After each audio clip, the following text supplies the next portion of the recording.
Hello everyone, good morning. তোমরা সবাই কেমন আছো? আশা করছি যে যেখানে আছো ভালো আছো, সুস্থ আছো। আর ঈশ্বরের কৃপায় আমরাও ভালো আছি, সুস্থ আছি। তো আমি সুচিত্রা, আর আমার নতুন একটি কোয়ার্টার লাইফ কেমন কাটছে, না কী কাজ করছি না করছি, তো নতুন আরেকটি ব্লগে তোমাদের সবাইকে স্বাগত জানিয়ে আমার ভিডিওটি লাস্ট পর্যন্ত দেখার অনুরোধ করছি। তো আজকে হচ্ছে শনিবারের সকাল, তো এটা তো আপলোড করব রবিবারে। তো আগের দিন ভিডিও করতে হয় আর তারপরে সব গুছিয়ে রাখতে হয়, তারপরের দিন ছাড়তে হয়। তাহলে রবিবারের সকাল তো সবাই দেখবে, কিন্তু এটা শনিবারের ভিডিও হয়। তো সকালবেলায় চলে গেছিলাম একটু এক্সারসাইজ আর হাঁটতে। দেখবে সকালবেলায় যদি এক্সারসাইজ বা একটু হাঁটা যায় তাহলে শরীরটা ফ্রি থাকে আর সারাদিন এনার্জির সাথে কাজ করাও যায়। আর আজকে তো সকাল সকালে উঠে পড়ে গেছি, তার জন্য আজকে আর কাজগুলো তাড়াতাড়ি হয়ে যাচ্ছে। তো কালকে তো এঁঠো বাসন ছিল না, কালকে এঁঠো বাসন তারপরে গ্যাসের ওভেনগুলো মুছে রেখে দিয়েছিলাম, তাই আর সকালে সেরকম কাজ ছিল না। তো শুধু ঘরটা ঝাড় দিয়েছি আর তারপর জামা কাপড়গুলো আর জুতোগুলো ধুয়ে দিয়েছি। তারপরে ব্রেকফাস্ট বানিয়ে খেলাম। বড়মশাই তো অফিস চলে গেছে, আর এইদিকে আমি ঘর গুছিয়ে চলে এসেছি এদিকে বাইরেটা ঝাড় দিতে। তো এটা হচ্ছে আমাদের গলি, মানে রুম আর বাথরুমের গলি এটা। তো সপ্তাহে একদিন করে ঝাড়ঝাঁটা দিয়ে দিই, তাহলে দেখবে অতটা ঝুলো থাকেই না আর বেশি পড়ে না। তো মানে এক সপ্তাহে একদিন দিলেই যথেষ্ট হয়ে যায়। তো আজকে তো সকাল সকাল সব কাজ হয়ে গেছে, ভাবলাম আজকে ঝাড়ঝাঁটাগুলো দিয়ে নিই, নাহলে প্রতিদিন আবার জামা কাপড় কাচা থাকে। আজকে তো আর জামা কাপড় কাচা নেই, সকালবেলায় ওগুলো কেচে দিলাম। আর দেখো আমি কতগুলো তো টব অর্ডার দিয়েছি, কিন্তু ওটা তো আমি খেয়াল করিনি, ওটা ফ্লিপকার্টে। আর আমাদের ওটা নদিয়া ডিস্ট্রিক্ট চলে গেছে, আগের ওটার অ্যাড্রেস ছিল, তো তাই ওটাই রয়েছে। আর আমি খেয়াল করিনি যে এটা তো মোহনবাড়ি দিতে হবে। তো ওই টবগুলো সব চলে গেছে নদিয়া। তো ফোন করে বললাম যে আমি তো ওখানে নেই, আমি আসাম আছি। তো বললো ঠিক আছে। তো ঝাড় দেওয়া হয়ে গেছে, এখন নিচটা মেঝেটা ঝাড় দিয়ে নিচ্ছি। চলো আজকে তোমাদের সাথে কি কি কাজ শেয়ার করতে পারছি দেখতে থাকো।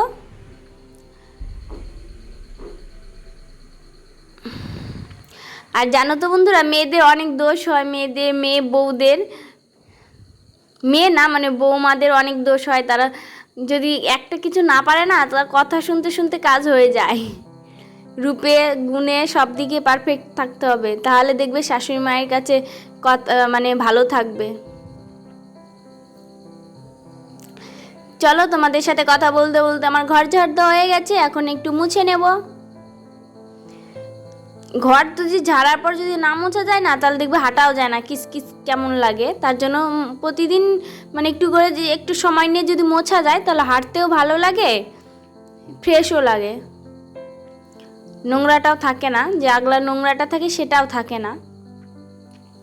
আর আমার রুমে তো সে অতটা কিছু নেই, আর মানে অফিস থেকে দেবেই টেবিল চেয়ার, তারপরে আরও চেয়ার দেবে, তারপর চেয়ার উপরে যে তুলোগুলো হয় সেগুলোও দেবে, ওগুলো দেবে, কিন্তু এখন এই মুহূর্তে নেই, তাই আমাদের রুমে অত কিছু নেই।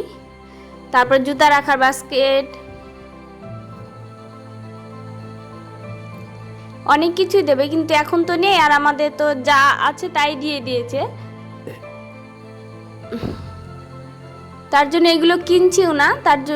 দেবে যখন, তাহলে পরে নিয়ে নেব। তোমরা ভাবো বন্ধুরা, কিনলে আবার ফালতু হয়ে যাবে, কতটা কঠিন, তাই না? সেই ছোট যখন হয়েছি তখন ছোট ছিলাম, তারপরে একটু বড় হয়েছি, স্কুলে পড়েছি, কলেজে পড়েছি, তারপরে বিয়ে হয়েছে, সংসার করেছি, এখন কোয়ার্টারে এসছি, দুদিন পর বেবি হবে, মানুষ করব, বুড়ো হয়ে যাব, আবার একদিন দিনের শেষে মরে যাব।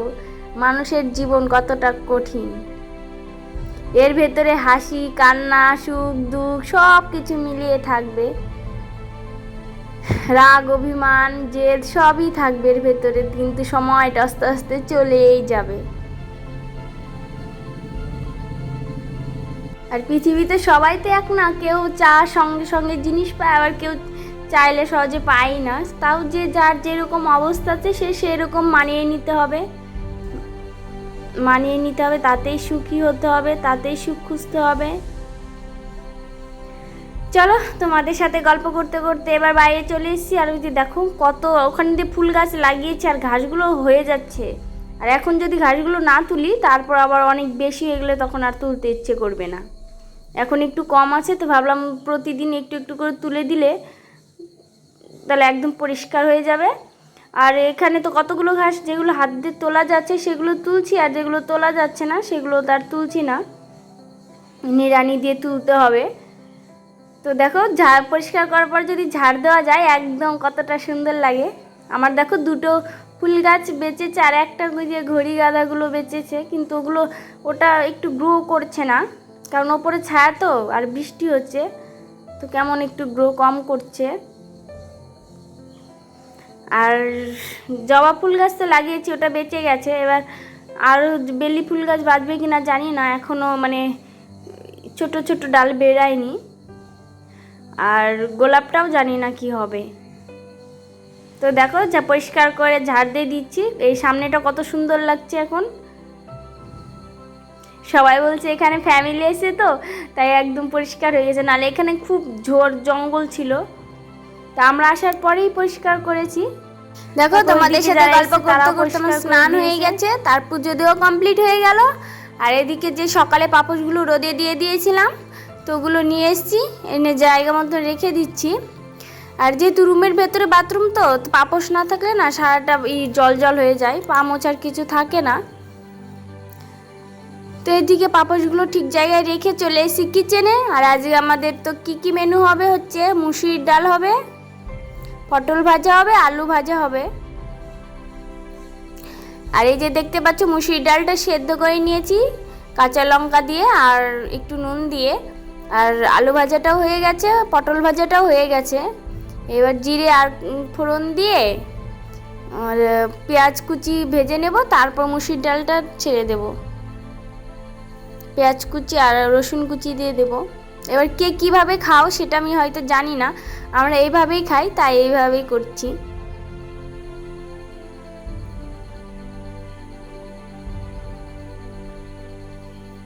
আমরা এইভাবে মুসুরির ডালটা খাই। এবার সবার তো এক না সব রকম।